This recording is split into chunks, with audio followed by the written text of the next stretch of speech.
We're going to be looking at some more adding and subtracting fractions, but if you notice, the examples today are mixed numbers. So when you're adding or subtracting with mixed numbers, in the past when you've done this, you've probably added the whole numbers and then added the fractions together and then simplified at the end. And you can do it that way. I would suggest making them improper fractions first. I think it's a little bit easier to do it that way with the negatives so you don't get confused with the signs. So I'm going to model it making improper fractions every single time. That keeps me on track with the sign so I don't make a sign error and make something negative instead of positive. So that's what I'm going to model. If you would prefer to do it like you did in elementary school, where you add the whole numbers and then the fractions, that would be fine. Just make sure you're being really conscious about the signs and double checking your work.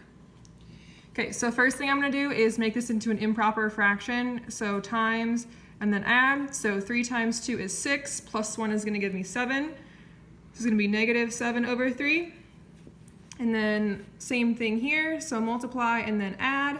So 8 times 1 is 8, plus 5. So I'm going to have negative 13 over 8, and there's a plus sign in between. So with the negative signs, notice I just put them with the top number. If you want to put them out front, you can. I think it's just a little easier to keep it with the top. Okay, so I have 3 and 8 for my denominators, so my common denominator is going to have to be 24.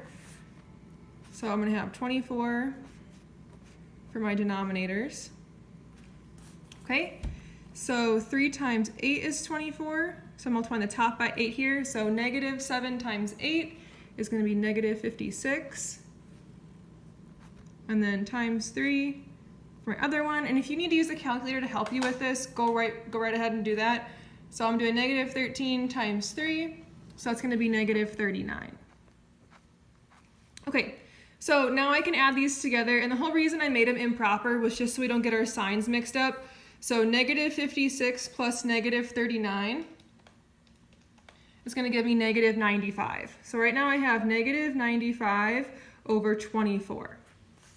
Okay, this is a big fraction and it can be a little overwhelming. Remember, you can use your calculator to help you. So my first job is to figure out how many times 24 goes into 95. If you're not sure, use your calculator. So if I do 95 divided by 24, I get this super long decimal. But all I really care about is the number before the decimal. So 3 is the number out front. So that tells me that 24 goes into 95 3 times evenly with some leftovers. So I know my whole number out front is going to be 3.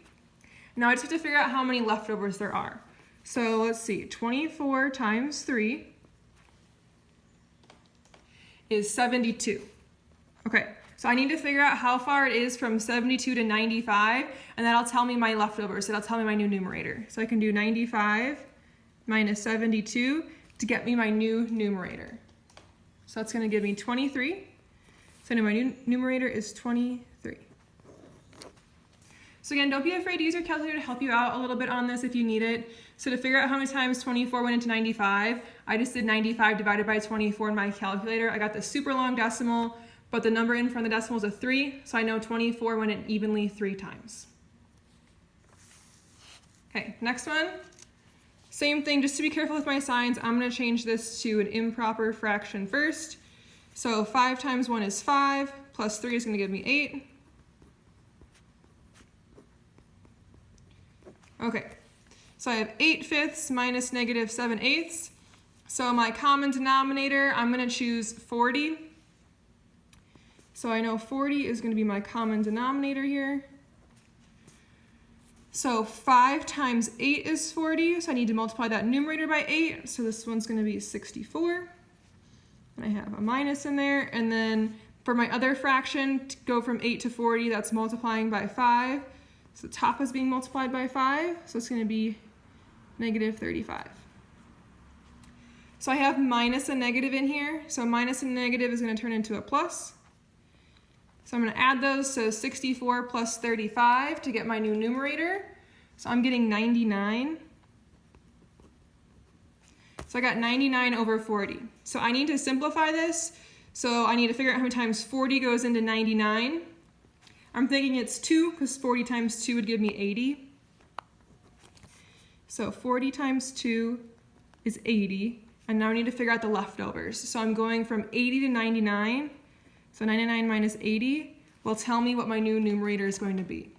So it looks like it's going to be 19.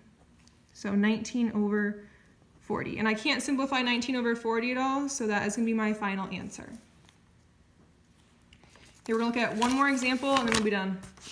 So last one, again, I'm going to change it to improper. I just think it's a lot easier when keeping track of the signs, so I'm going to stick with that. So times and then add. So 5 times 3 is 15, plus 1 is going to give me 16. So negative 16 over 5. And then I have 1/4. So common denominator, I have 5 and 4. So I think my common denominator should be 20. Okay, so going from 5 to 20 is times 4.